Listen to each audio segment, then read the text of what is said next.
Hii ni nyumba aliyokuwa amepanga Mwalimu Valens Anthony Hokororo, mwalimu mstaafu mwenye umri wa miaka 61 aliyekuwa akiishi kwenye nyumba hiyo iliyopo kwenye mtaa wa Mbae Mashariki, manispaa ya Mtwara Mikindani, na alikuwa anaishi peke yake bila ya mke wala watoto, ingawa Mwalimu Hokororo ana watoto watatu, ambapo mapema hii leo Februari 19, 2026 uligundulika mwili wake ukiwa unaning'inia baada ya kujinyonga ndani ya nyumba hiyo ukiwa tayari umetengana na roho. Maskini Mwalimu Hokororo amejiondoa uhai wake mwanzoni kabisa mwa miezi ya toba, yani siku ya kwanza ya mfungo wa mwezi mtukufu wa Ramadhani, huku ikiwa ni siku ya pili ya mfungo wa Kwaresma. Faida Online TV, watu wa Field Pass na Hiana, tumefika kwenye eneo hilo ambalo alikuwa anaishi Mwalimu Hokororo na kuzungumza na majirani. Mimi naitwa Karim Faida, hii ni Faida Online TV. Naitwa Isa Ismail Padui. Huyu mwalimu bwana nilikuwa naishi naye vizuri sana. Ni mtu mmoja ambaye ni mstaarabu. Afu ni mpenda jamii. Kwa hiyo maana kifo chake imfikia hata mimi kujisikia unyonge, kwa sababu hapo unavyotuona hapo unavyoniona nilikuwa mida kama tuko wote hapa. Na hiyo mazingira nilishazoea kwa wote kama hivi. Nikirudi kwenye mahangaiko yangu na nikirudi kwenye mahangaiko yako tunakuepo hapa. Basi tunaongea, muda ukifikia kama ni jioni, muda kwenda kupumzika na kupumzika, mimi napumzika kwangu. Ni mtu ambaye hakuwa na shida na mtu yote. Ni mtu ambaye alikuwa anacheka na kila mtu. Kwa sababu mwenyewe alikuwa ni mtumishi wa serikali kama mstaafu muda si mrefu sana. Lakini sikushida chochote kwake. Wala sina cha kuzungumza kwa kweli zaidi ya kumwombea tu Mungu amlaze pema, amuondolee na mazito. Kwa sababu ilishatokea, huna namna tena. Mimi naitwa Maimamu. Nakaa mtaa wa Salimu, nyuma ya Gwajima. Huyo alikuwa jani yangu, alikuwa anaishi naye tu vizuri. Na ni mtu mzuri tu. Hakuwa na matatizo yoyote yale. Alikuwa anaishi peke yake. Hakuwa na mke. Alikuwa kama kuna shughuli ambayo alikuwa akitaka kujishughulisha alikuwa bado, lakini alikuwepo tu nyumbani.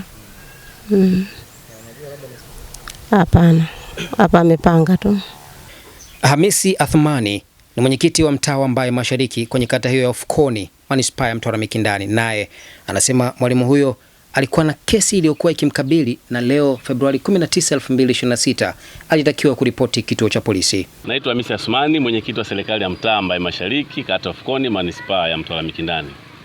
Leo majira ya saa 3:30 asubuhi tumepata taarifa na kijana mmoja anayejulikana kwa jina la Kilian kwamba kuna tukio limetokea nyumbani kwa mzee wake, yani mzazi wake, babake mzazi. Amefika nyumbani kwake pale akipiga hodi, hakuna kinachoitika. Akijaribu kumuita, akija simu inaita tu. Akaona basi ni bora zaidi aje ofisi ya serikali ya mtaa. Akaja ofisini kwetu, tukampokea, akatuelekeza hilo tukio, tukafuatana naye tukaenda katika eneo ambalo anaishi mzee wake. Baada ya kufika pale ni kweli tumekuta pale mlango umefungwa. Tukajaribu kusukuma ule mlango, tukaingia ndani.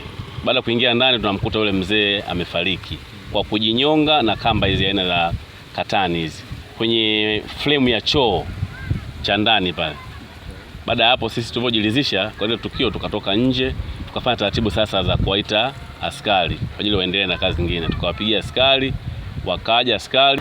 Kwa hiyo ile tukio lilipotokea pale, baada ya kuwahoji watoto sasa wa yule mzee marehemu, wao kwa maelezo yao wanasema baba yetu alikuwa anatuhumiwa fumanizi.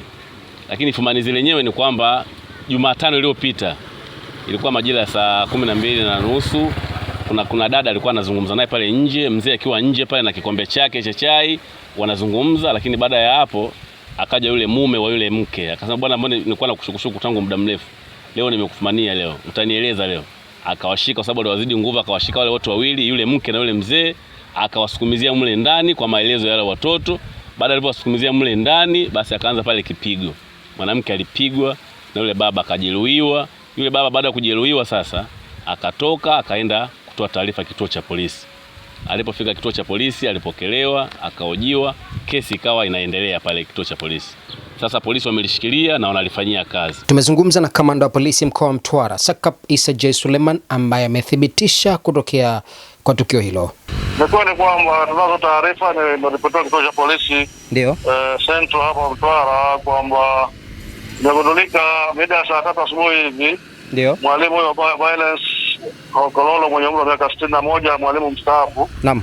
alikuta nyumbani kwake akiwa amejinyonga kwa kutumia kamba. Naam. Kwenye mlango wa chooni. Mwili tunapokwambia mwili wa askari walishafika pale eneo la tukio. Ndio. Na mwili unapelekwa hospitali kwa ajili ya uchunguzi. Okay. Kwa hiyo ni kweli tukio limetokea, na bahati mbaya huyu mwalimu hakuacha ujumbe wote kutuambia sisi tulio hai kwamba ni kitu gani kimemsibu mwenzetu. Ndio. Mpaka akaamua kuchukua maamuzi hayo magumu. Na tunaendelea kuchunguza. Okay, kwa hiyo mpaka sasa hivi bado hajajulikana chanzo cha kujinyonga kwake. Tunajua sababu iliyomfanya afanye hivyo. Okay. Lakini pia tumezungumza na mwenyekiti wa mtaa, anasema mzee alikuwa na kesi hivi polisi inaendelea. Hiyo haijafika mezani kwako? Hata angekuwa na kesi gani? Maana kama ana kesi polisi lakini bado yuko nje. Na maana hiyo sio kesi kubwa. Ndio. Kama ingekuwa ni kesi kubwa sana na maana angekuwa yuko ndani. Okay. Sasa hiyo kesi inawezekana yuko nayo, lakini hiyo pia sio sababu ya kumfanya yeye ashike maamuzi hayo. Okay. Nakushukuru sana kamanda, asante sana. Asante sana. Shukrani. Mtazamaji wa Faida Online TV, kazi yangu kubwa ni kukuhabarisha. Naamini una mengi ya kujifunza kupitia taarifa hii ya leo. Mpaka kufikia hapo mimi sina la ziada. Naitwa Karim Faida. Hii ni Faida Online TV. Mimi ni mtu wa field. Asante na kwaheri.